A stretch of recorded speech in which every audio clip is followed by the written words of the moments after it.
If you've ever felt like no matter how hard you work, the system keeps moving the finish line, this is for you. This isn't motivation. This isn't comfort. This is a cold, situational breakdown of how power and money really move in modern life, inside your home, your school, your workplace, and your business deals. Everything you're about to hear is framed through one brutal lens: how Machiavelli would operate if he were alive right now, navigating the same family pressure, office politics, and financial traps you face daily. No history. No theory. Just raw, modern survival strategy.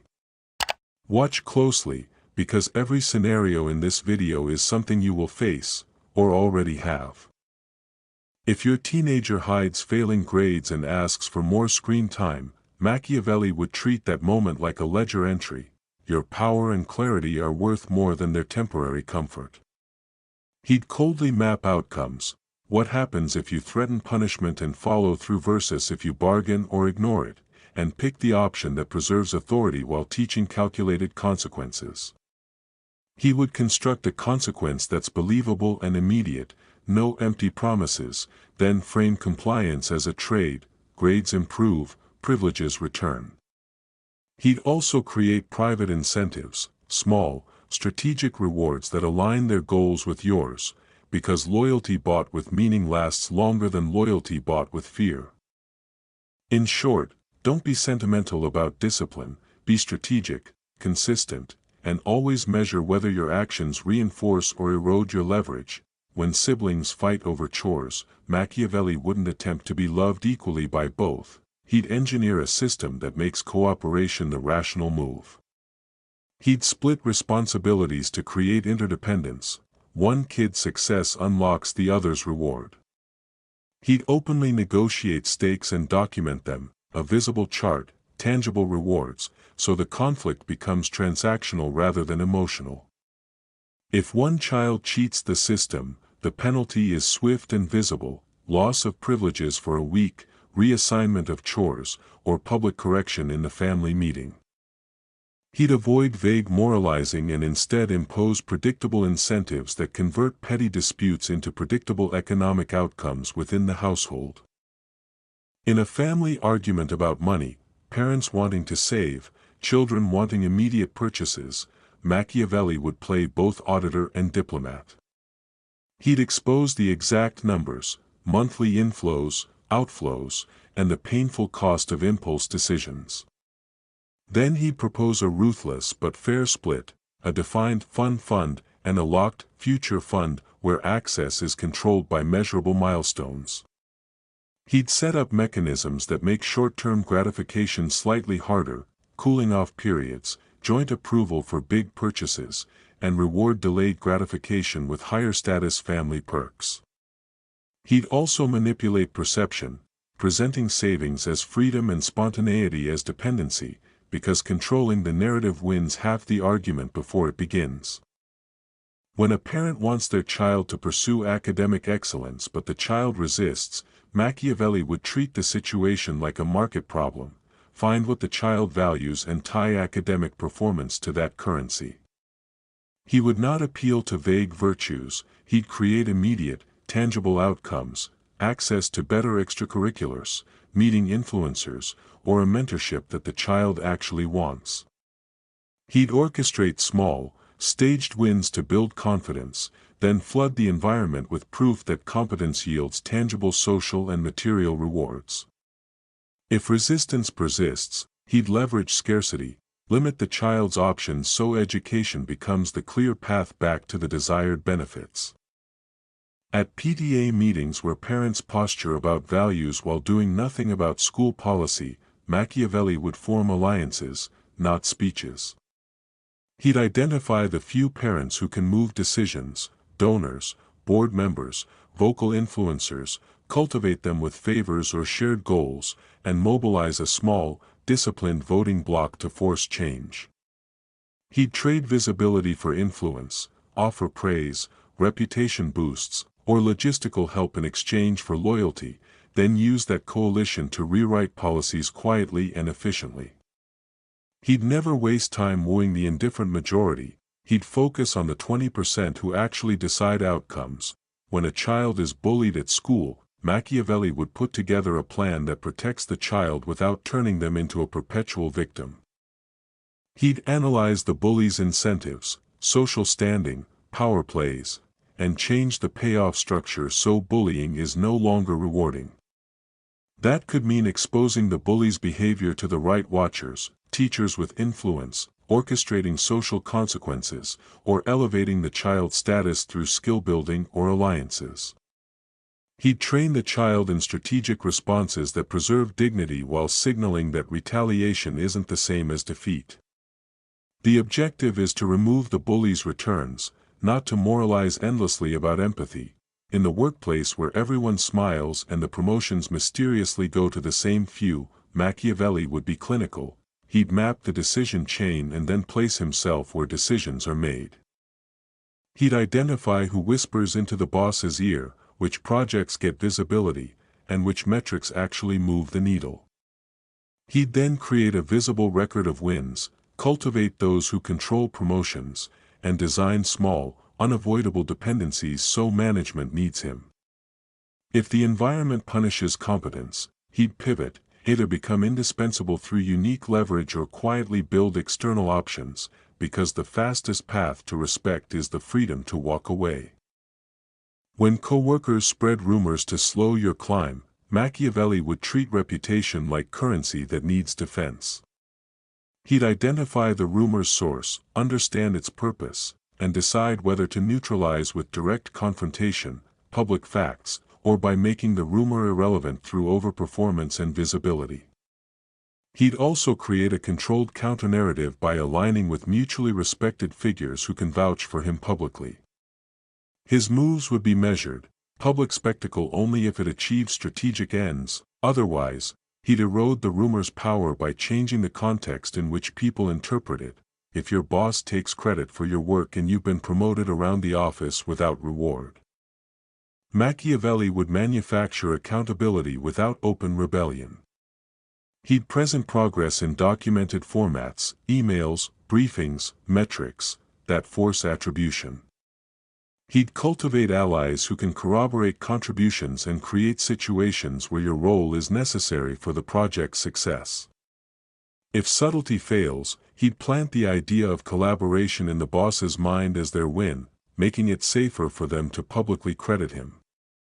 Machiavelli knows that forcing recognition doesn't require confrontation, it requires architecture. Design the process so the boss's best move is to celebrate you.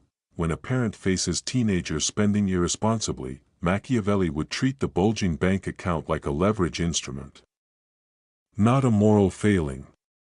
He'd set clear, binding conditions for access, matching contributions to savings goals, joint approvals for large purchases, or staged access via milestones. He'd also coach the teen in negotiation by letting them propose terms, then picking ones that teach trade-offs. The aim is brutal but fair: empower the teen with autonomy only when they demonstrate competence, and make dependency on parental funds visibly costly to their freedom.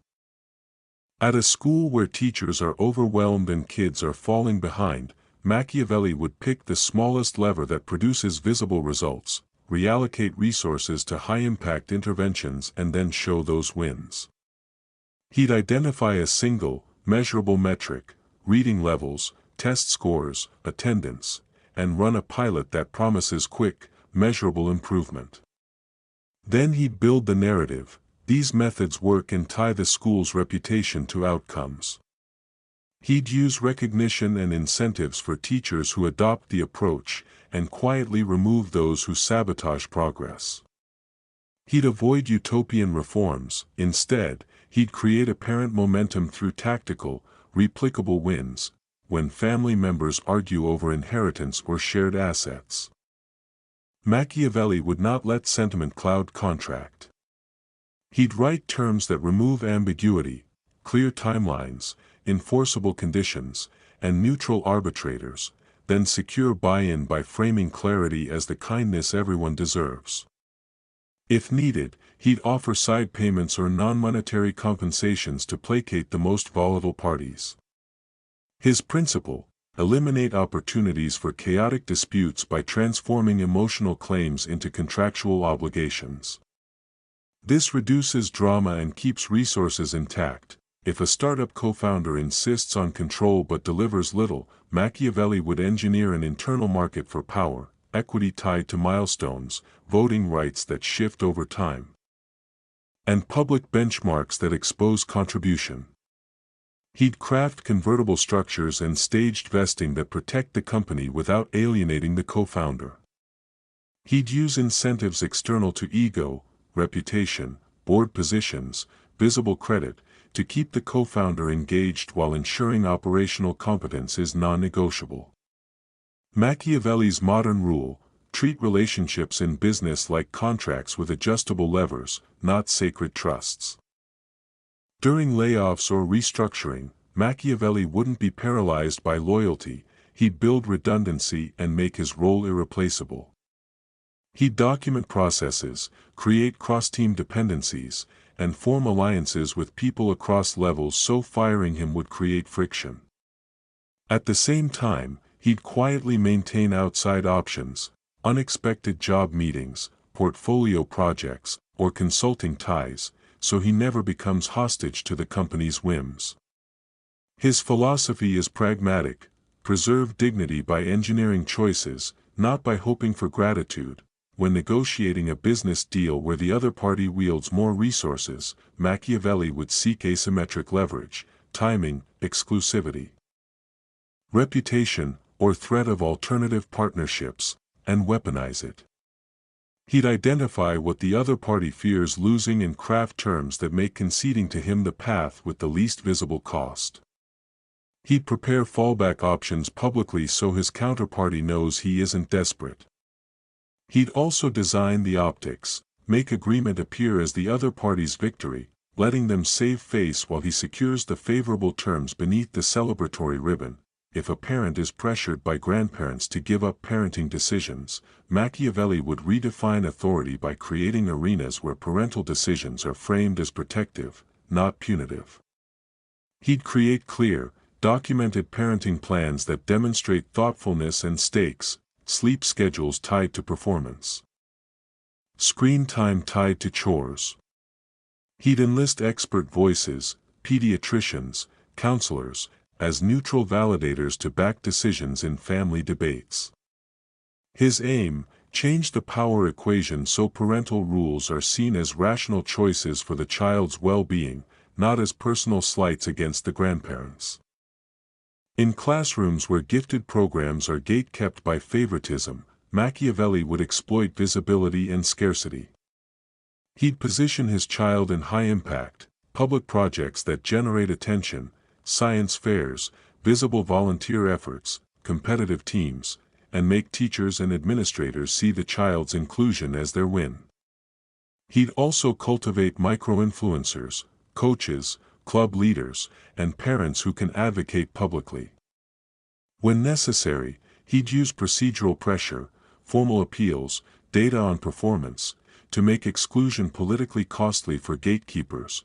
When a manager insists on a toxic hustle culture and people burn out, Machiavelli would counter not with moral scolding but with incentives aligned to sustainable output. He'd propose productivity metrics that reward efficient results over visible suffering. Then highlight teams that meet targets with healthier practices. He'd make the cost of toxic culture visible in dollars, turnover expenses, decreased quality, and push leadership to adopt scalable norms that protect the productive while delegitimizing martyrdom. If leadership refuses, he'd orchestrate exits that make their lack of foresight costly. At a networking event where conversations are shallow and opportunistic, Machiavelli would trade quantity for quality. He'd identify 3 people who matter most: investors, connectors, or decision-makers, study their agendas, and craft a concise value proposition that gives them a reason to remember him. He'd later follow up with tailored asks that create reciprocal obligations. He'd avoid free-floating niceness, Every interaction is a small negotiation aimed at creating asymmetric obligations that can be called upon later. When a co-parent manipulates social narratives about your parenting to win sympathy, Machiavelli would neutralize the weapon of perception by controlling channels. He'd collect clear communication records, invite neutral witnesses to custody conversations, and present consistent, calm narratives publicly. He'd not rant on social media, he'd make the public case unemotional and documented so any smear loses credibility. This approach turns impression management into a technical challenge rather than a battle of emotions. If a small business faces a competitor undercutting prices, Machiavelli would stop the race to the bottom by changing the buyer's calculus. He'd reframe the offering to emphasize reliability, speed, or bundled services that the competitor cannot match without sacrificing margins. He'd create loyalty programs and contractual commitments that reduce churn, and he'd selectively concede in ways that shape perceptions, temporary discounts tied to new customer onboarding rather than permanent price cuts. His goal: shift competition from price to defensible differentiators. When a parent must handle a child's social media scandal, Machiavelli would move faster than shame. He'd map the narrative, identify key platforms and influencers spreading it, and then craft a surgical response, a concise admission, if needed, a corrective narrative, and a path back to normalcy. Volunteer work. Public apologies with actionable steps. He'd control timing, respond quickly but in a way that reframes the story, and enlist credible third parties to vouch for change. The aim is damage control that turns a reputational hit into a controlled rebranding. In a boardroom where donors and egos collide, Machiavelli would play chess, not checkers. He'd set coalition goals, secure small wins that broaden support, and keep the most volatile stakeholders out of the deciding circle until outcomes are virtually inevitable. He'd trade symbolic concessions for structural gains and ensure that any public compromise reads as unity while private agreements lock in advantage. He'd never reveal his bottom line until the opposing side has already committed publicly. The last mover gets to define victory. If your plan to build wealth involves family members who aren't committed, Machiavelli would create contracts with teeth.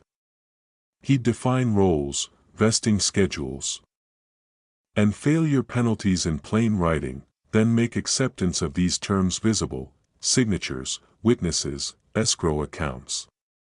He'd also design exit paths that allow competent actors to cash out if partners underperform, preventing deadweight from sinking the venture. His view: family is an asset when structured as a strategic partnership, not a sentimental free-for-all. If any of these situations felt uncomfortably familiar, that's because they're happening around you every single day, at your dinner table, in classrooms, inside offices, and behind closed doors in business deals. Power doesn't announce itself. Wealth doesn't reward fairness. And the people who rise aren't always the kindest, they're the most strategic.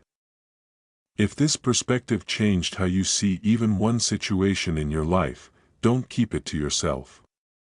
Like this video so it reaches people who need it. Share it with someone who's stuck inside a losing pattern. And subscribe, because everything coming next dives even deeper into how the game is really played in modern life.